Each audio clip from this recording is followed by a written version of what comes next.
Center. We're here for the End It for Good conference. We have promoted Representative Lee Yancy. We gave him a longer segment. He's here with us now. Representative Yancy, good to see you. Hey, I'm glad to be here, Gerard, in downtown Jackson. We are. So we should point out that this facility is really nice. It is high quality. Fantastic. Yeah. This looks like a famous architect designed it, maybe IMP or someone like that.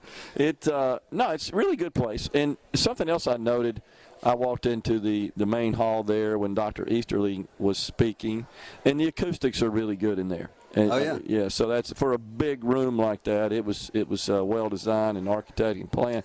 We do need to improve the parking, and that's been that way since this facility was built. Maybe the city of Jackson can address that. I hope. I'm okay with the parking as long as the security is good. Well, I agree, and I've seen police officers walking about around here today.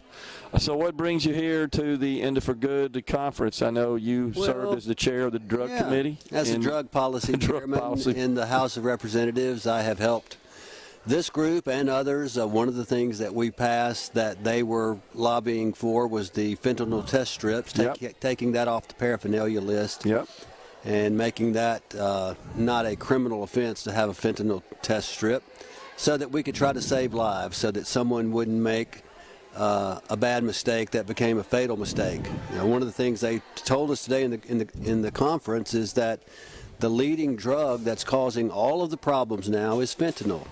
And it is worse than any other drug. It's 30 times as strong as another opioid. And the PMP program, the prescription monitoring program, did what it was intended to do. It got the pretty pills out of the hands of everyone, the Percocets and all the things that people were taking. And now fentanyl has come in and taken the place of all those things. Yeah. And what we're seeing is a spike in deaths as a result of that. Well, Dr. Randy Easterling was on in the prior segment, and he shared some information that was just staggering to me. He said, if you're seeing a pill, buying a pill, coming across a pill that did not come from a pharmacy, it's just a single pill somebody's offering you, you can rest assured that it's been laced with fentanyl.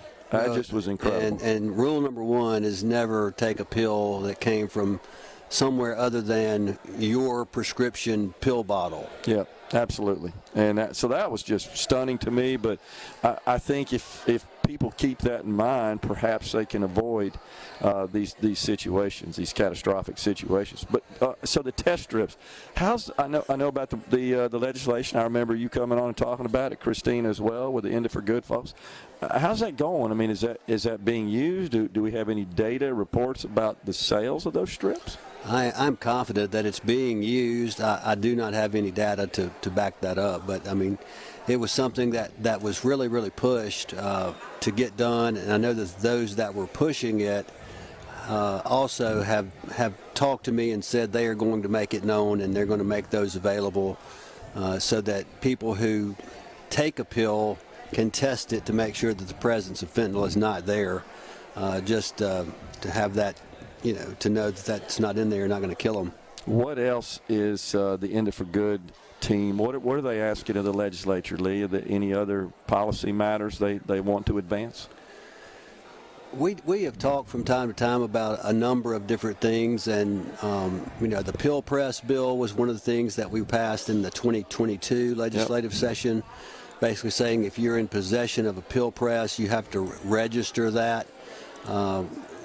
Because a lot of times these pill presses were used in the making of these illegal pills, in the pressing the fentanyl into the whatever the other drug was. And so generally we're looking at ways to try and stop the making of illegal drugs and to try to help people know what they're taking so that, a bad mistake wouldn't be a fatal mistake. Yeah. What about on the judicial and law enforcement side? Any reforms that they're seeking there? Any reforms that you're hearing being discussed among your legislative colleagues?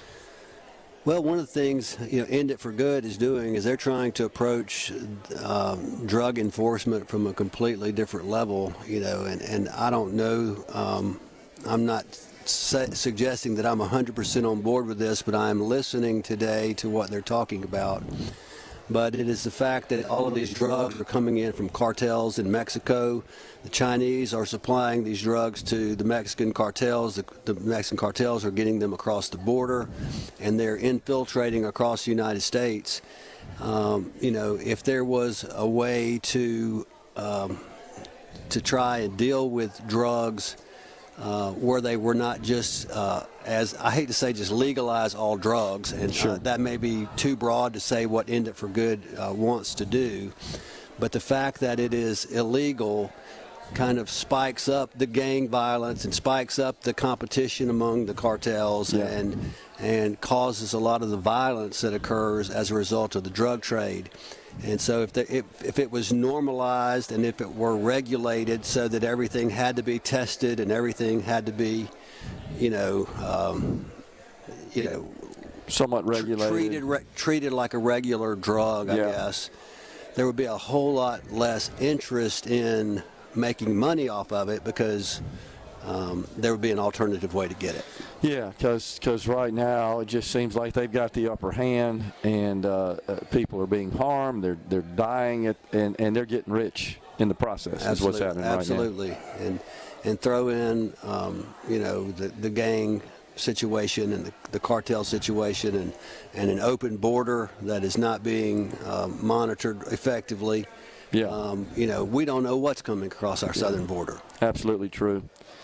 The medical marijuana program that you were involved in the legislation for that, it is up and running. Dispensaries are open. Folks are getting their certifications, their certificates, I guess, to be able to purchase the products. A lawsuit was recently filed by one of the retailers, one of the dispensaries in North Mississippi. He's suing the state over the ban on advertising. There were some pretty strict guidelines and regulations in the bill dealing with advertising, and he says it isn't on his First Amendment. Well, that's it's America. He can sue whoever he wants to sue.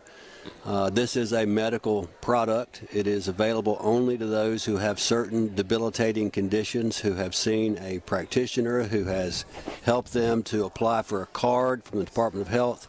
Normally, people who are advertising for their products are advertising towards 100% of the population, yeah. and they are saying, hey, come and get this. This is available. But in this case, we only have 30,000 cardholders in our state at this moment. Now, it's growing, but those cardholders are the only ones who can go in those dispensaries and buy that product. And so to say that he's being discriminated against, everyone who gets a card knows they are going to go and get that product at a dispensary. Yeah. And so what we did at the legislative level was we let the Department of Health and Department of Revenue regulate that, but we said that they could provide restrictions on advertising, but they could not prevent appropriate signs on the property of the dispensary. They could not prevent listings in business directories or in phone books, listing in cannabis-related or medical publications, display of cannabis and company logos and other branding.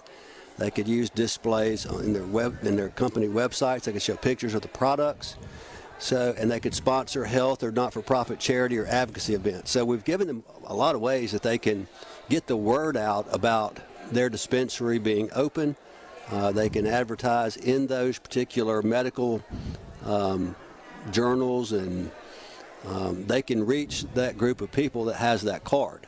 We do not have a recreational program. Right. We're not open to the public for 100% of the people to come into a dispensary.